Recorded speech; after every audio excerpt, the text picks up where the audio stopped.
Hey FlossTube, it's Annette. This is FlossTube video number 44 here at Annette's Acre. I just have a few things that I wanted to show. I know it's been a few weeks. Life has been crazy, but I thought I'd jump on here on Saturday the 11th, Saturday the 11th of May, and show some whips. I got some finishes and a couple things that are in the plans for the upcoming weeks. The next few weeks are going to be just even busier than the last few weeks, so now it's like the only time I had to do it. Unfortunately, my schedule did not coincide with the background music, so it's just me today. First thing, since we last spoke at the end of March, I've had business travel and have more coming up. I finished a few things, which I'll show you in a second, thank heaven. I'm now at the same number of finishes at this point in the year as I was in 2017, so I feel a little better. And we've got, I had a birthday, so there was a little birthday stash that came along. Not a whole lot, though. One of the first things I want to show you today is tracking. There's been a lot of discussion and a lot of conversations about how folks track because of the School of Magical Stitches, which I'm still a happy member of, and some of the other challenges and groups that are going on.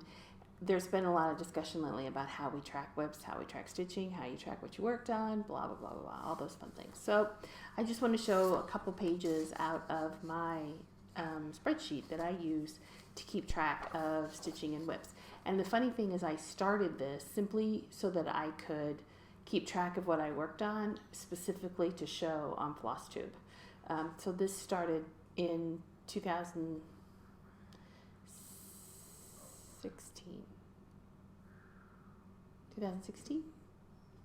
I just had my three years of FlossTube, which was 2016 is when I started. So I started not long after that, my particular tracker. So I have a numbers workbook, which is essentially the Mac version of Excel. At the time I started this, I didn't have Excel on my Mac. I do now, but that's okay. Then my number spreadsheet works out just fine. And I track each day, I track each month and each day. So here's my spreadsheet for this year. So you can see on the left-hand side here, on the left-hand side, are the whips that I've worked on every month, right? Across the top are the dates of the month. And then here I do keep track of what, Monday, Tuesday, blah, blah, blah, and then the greens are the weekends. And then all I do is I'll color in or shade in for each whip for each day that I work on it. So here's, for example, here's the Beyond down to, you can see I printed this last weekend because I've only tracked up until Sunday. But that's it. And then I do a formula and I sum over on the right hand side the number of days across the month that I worked on this particular whip. Now, what happens then is I have another sheet in my workbook that is a summary. So what this is again, a summary of all the whips I've worked on so far this year. If I know how many days I've worked on them previously, I'll put that into this column. And then it summarizes each month how many days I've spent on that particular whip, right? The gray boxes means that there was a finish, which these are the 4 finishes, and I'll show you because I know that I'm not going to need to work on it the next month, so I just shade that out. And then over here it sums everything up. So that's how I do it. It works quite well for me. I do have another, just a simple monthly calendar that I use to actually track homework and extra credit for Magical Stitches and for both stitching and reading. And then to actually count stitches, I have either an app on my phone if I'm doing a large number of stitches, like 500 or 1,000 or something like that. I have an app on my phone that I can use to count, or I'll just use a Post-it and a pen and count after I finish each length of thread or each color. Either way, I'll just count up the stitches on my chart. I don't actually count them on my project. I count them up on my chart and then make a note. So it's easy peasy. Okay. So let's look at those finishes that I got. These are, I don't know if these are in order or not. They are what they are. All right, so the first thing that I finished, again, thanks to a whole lot of black stitching for School of Magical Stitches, is I finished my Plague Doctor. There we go. Yeah, that's the front. Okay, so there he is. He's on a 36 count even weave. This is a Silk Weaver solo die, and I just thought it was appropriate. This is the monochrome all black version, and he took me a total, I think, 16 days.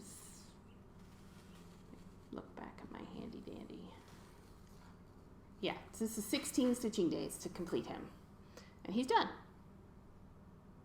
So that was the first one. Again, that was a whole lot of School of Magical Stitches stitching on black is what finally got that done. The next one that I finished, and I started him last year. The next one I also started last year. This is Ink Circles Dark Shards. I started this as a stitch along with some friends on Christmas Day. Several of the gang have finished it, and now I have two. So Dark Shards is finished. Again, a whole lot of School of Magical Stitches homework. So this is on 32 count sterling Belfast from Picture This Plus. It's a nice pale gray, and I think it came out really good. Once I got the navy outlines in and started coloring in, it seemed to go much faster. Not quite as much counting, and once you get one quadrant done, you can kind of replicate that around the piece. The next finish is Bent Creek, Dog House of Puppy Dogs. So this one's done, all my puppy dogs. And this will go in just a plain black frame. Obviously, I haven't taken the others for framing. I'm hoping to get one more finish done.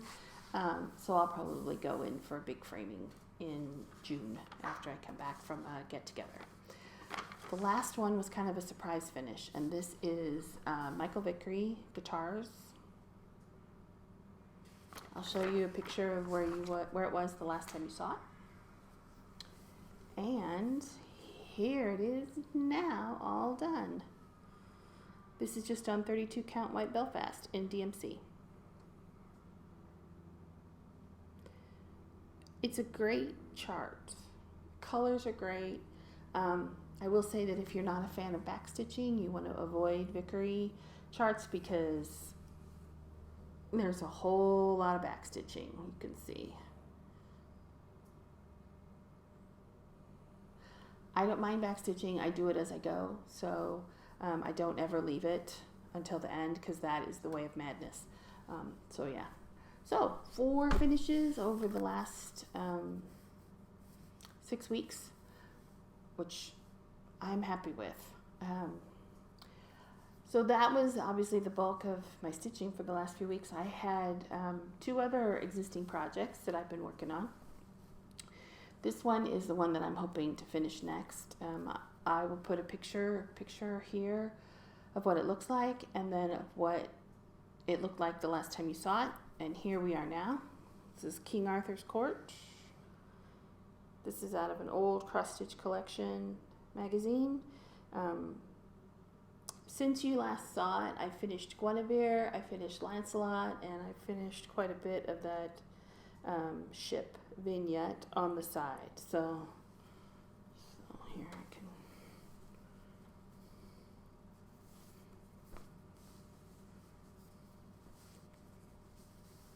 Essentially this.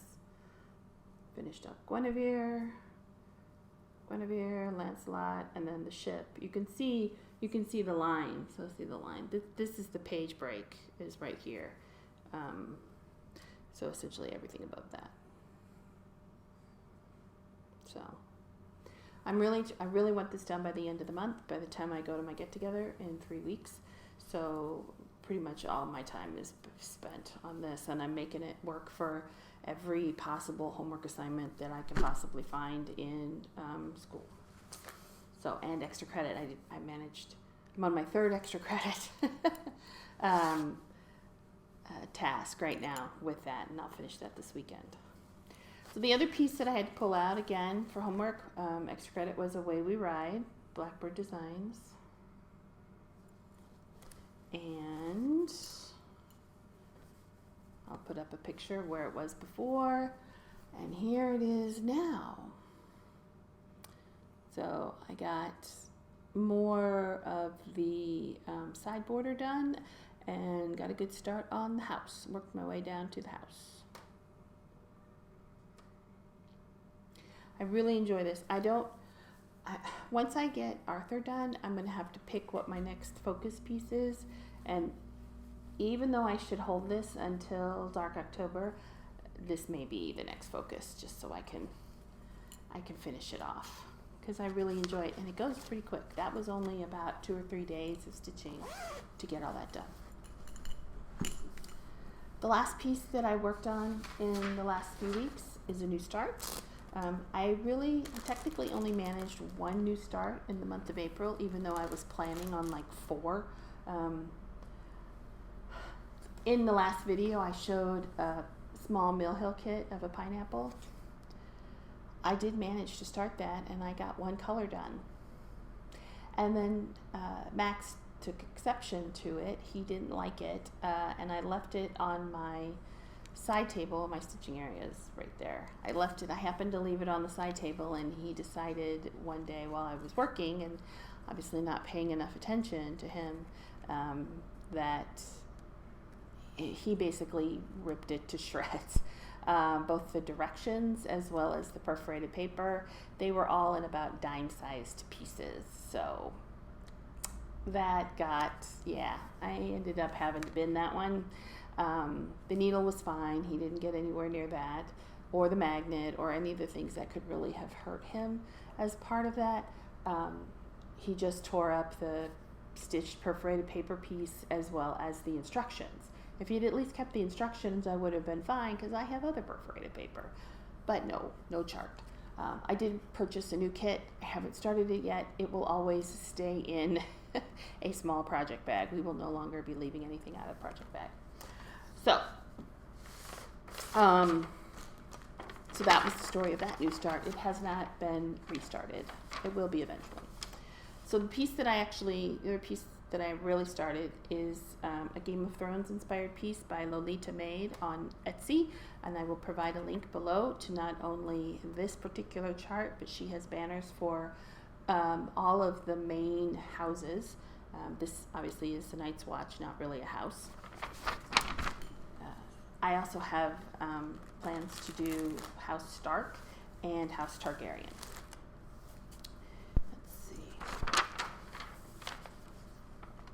It's on just black Belfast linen, black Belfast linen. Now, I'm like many of you. I don't like stitching with white thread, especially with 2 strands of white thread all that much. I find that it's a little more challenging to get stitches to essentially look nice. Now, if you look at this, it's like, well, those stitches look really nice, right? I mean, I think they do. And that's because I'm not using white DMC. I'm using sulky, white sulky. You could also use a 12 weight pearl cotton. It's essentially the same thing. But I bought bright white sulky thread, and that's what I'm using on the 32 count Belfast. So it's great. I will do the same thing for House Stark, though I have a piece of charcoal linen for House Stark. So the linen is just a little lighter, and then I haven't decided what colors I'm going to use for House Targaryen. It's currently like a red and yellow, and not sure about that. I might just use black with red. I don't know. Haven't even thought that far ahead. I just know I'm going to do it. So those are the widths. Those are the finishes. Those are the widths. all good, lots of stitching, even for the amount of travel that I had to do, because on the weeks, at least one of the weeks that I traveled, I think I did 5 stitches while I was gone. I was just so busy. Purchases. So this is, I broke the rule. I'm using the purchase before I showed it on my video, but yeah, hey. So this is a Game of Thrones bag from Gary. Gary and Ron Horvater. Okay, I'll put the link to the Facebook group below. I have to say, I think the bags are great. They're good size. They're very, very well made. I also have a mini bag, another Game of Thrones mini bag, which is very nice. Also, I bought another grime guard. This is just an 8x8. And then I did get an 11x11 one as well. Not Game of Thrones. I wasn't quick enough, but it's cute. It's little pink daisies. So I've been keeping them busy.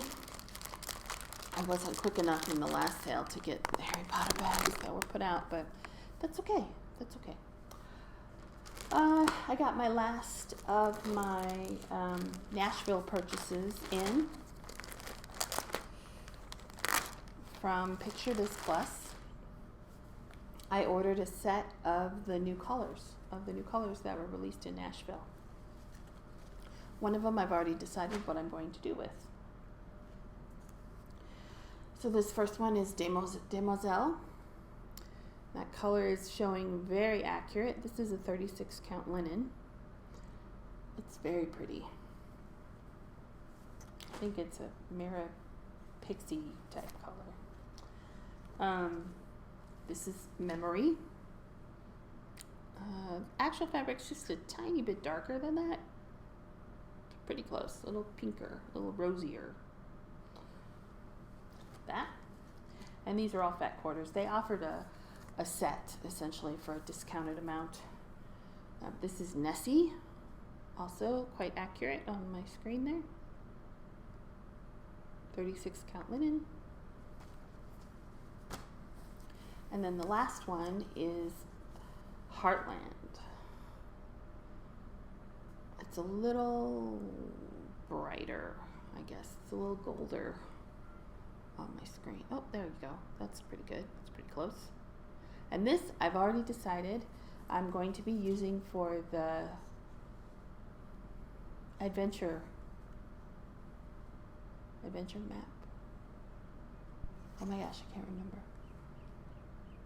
Ink Circles, Tracy Horner announced last week a new stitch along. Now, I've been really good this year and I haven't joined any monthly stitch alongs.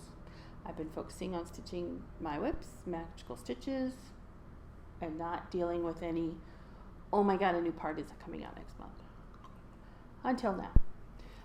Tracy Horner of Ink Circles announced a new stitch along that starts at the end of June, and it's essentially a choose your own adventure. The finished piece is a map, but no two maps are going to look the same. There was a call, you may or may not have noticed, I think it was last summer, she made a call for beta stitchers, of adventurous stitchers. So there was a group of folks that signed up. I thought about it, but then thought better given my crazy work schedule. So I did not even attempt. But the results of that is now this adventure map treasure. Oh my gosh, I can't remember the name of it, and I just looked it up. Anyway, it's a map. You use dice, polyhedral dice, Dungeon and Dragon type dice, and you can choose your own colors, and it'll fit on a fat quarter of 28 count fabric, but you can make the size be whatever you want it to be. So I will put a link to both I'll put a link to the listing on the Ink Circle site below. You pay one price and it gives you all of the pieces and parts that you need. There is a Facebook group to support it that has both pictures of the previously completed maps from the beta stitchers as well as some guidelines and hints and things that you're going to need. She does give you a list of colors, suggested colors, but not specific floss brands. She's the supplies that you'll need, with the dice being number one or some way of rolling a number. So there are apps, you can use random number generators, all kinds of stuff. But it's kind of fun. It looks like it's going to be great fun, and it starts the end of June. So I need to get a couple more finishes done before then. King Arthur will definitely be done before then, and either Away We Ride or I'll pick another small to medium sized project out of my whip stash so that I can add something new. The other thing that happened in the meantime is I got a year older. As one of the gifts I received, my mother sent me a new set of scissors. She thought I needed these for some reason. I can't imagine why. So, that's that. I made a first order from Love You More Studio. So these are the small sleeves. Yes, it's the same pattern in two different colors. It's Tula. It's Tula pink. The insides are different though. So here's the inside. So here's the inside eyeballs. This one is empty. They're very, very nice and stiff. And the perfect size for this one.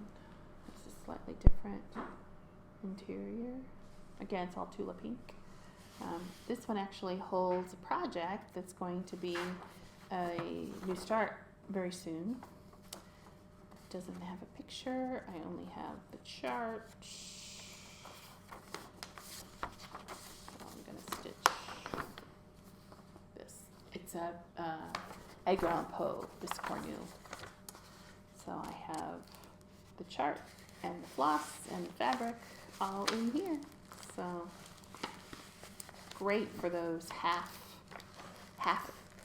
page charts, I guess, or folding a chart in half. So boom, there we go. So that was part of my birthday items. And then the last thing that was a birthday, happy birthday to me, was Savior's Praise by Shakespeare's Peddler.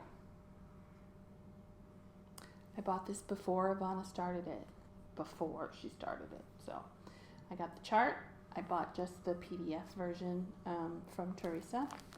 I did buy some other things though, and happened to get when Graham, her son Graham, was packing orders and including needle minders. So I got a needle minder. I also may have ordered the princess threads that Carolyn from Stash Sisters is using. So these are the silks for Savior's Praise, which are amazingly beautiful. And then just today, just this very day, I went and picked up fabric. And so this is my fabric. It's Heron Gray Legacy Linen. It's a 37 count. This is a stitcher's half. I won't need the whole piece, but I won't cut it down until I get ready to start, which is not going to be until after I finish Arthur. Not starting this until after I finish Arthur. As tempting as Vanna's daily pictures are, I'm going to wait till I finish Arthur. Finish Arthur. I have to have it finished by the end of May. Get it framed in June. Anyway, put that away in there. So, that's it. Let's see. Plans, or as I am now calling them, predictions. Finish Arthur before the end of May. Yes, I will be finishing Arthur. Keep up with my School of Magical Stitches homework. Real quickly, with regards to the latest drama there, if you are not part of it or don't care, just fast forward about 30 seconds. It's not surprising. To me, I've been involved in fairly large, active online communities and been an administrator role on those communities. And there's going to be stuff that happens that people don't agree with, and they get very, I don't know a nice way of saying it, but everybody has their opinion, and that's fine. The internet is very anonymous, though. So people will say things or type things more accurately online that they would never, or they were less likely to say in person to someone that they do not know, right? And this type of behavior, I've been doing online communities for 20 years now. It doesn't matter if it was an old bulletin board, if it was a message group, Facebook, Instagram, it doesn't matter. It doesn't matter what the venue is. The fact that you are typing, you are anonymous.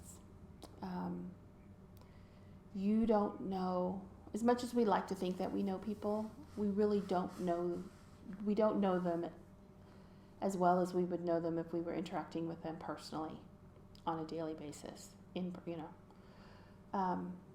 I try to be as transparent as I can be, but not everybody does, and you just don't know. You just don't know. So it's interesting because I think FlossTube has helped kind of remove some of that anonymity because we are talking face to face. We do have more interaction. You do hear my inflection and how I say things, and that I prefer, I am a very sarcastic person, and so it may be easier to take that in a comment or something that I've said, assuming that you watch these videos. And of course, not everybody does, right? So it's starting to peel away some of that anonymity, but just barely. So it happened. It'll happen again. I can almost guarantee it. It's unfortunate that folks that I know enjoyed the fun, the challenge, the motivation of the community chose to leave the community. But it's their choice. Everybody gets to decide what they are willing to accept and what they're not willing to accept. Personally, all I did was take advantage of the fact that I could switch to my preferred house, which I did. Nothing against my previous house. I found that surprisingly, I had a lot more in common with them than I thought I did, just from my, reading the books, watching the movies. But I feel more comfortable in a different house. So now I am a proud Ravenclaw. All the houses are wonderful. All the people are wonderful. I just took advantage of an opportunity, and that's fine. That's fine. Everybody should have that opportunity. So I will continue to contribute and to let Magical Stitches help me get a lot of progress. Look at the finishes that I did that I probably would not have done without the homework and the extra credit assignments that were assigned, and being willing to take on that challenge and participate. So I will continue to do it as long as I'm getting value and as long as I feel welcome and feel like I can make a positive contribution. So enough of that. So I will Arthur will be done. I have to pull out a couple different whips for extra credit work for the next couple of months, one of which will be Away We Ride, so I'll get some more time on that. And then once Arthur is done, I'll be picking a new whip to focus on, and so I can get some more finishes. I'm in a finish mood, and I'm taking advantage of it. But I can feel the little niggle of startitis starting too, or I want to start all the things. So who knows? I might have my mania is simply finish. Who knows? I may go on a spurt in June or July and start a bunch of things. So we'll see. That's the future. I don't have a crystal ball, so my predictions, I'm not going to predict that far ahead. But that's it. That's all I got. Have a wonderful day, and enjoy your stitching.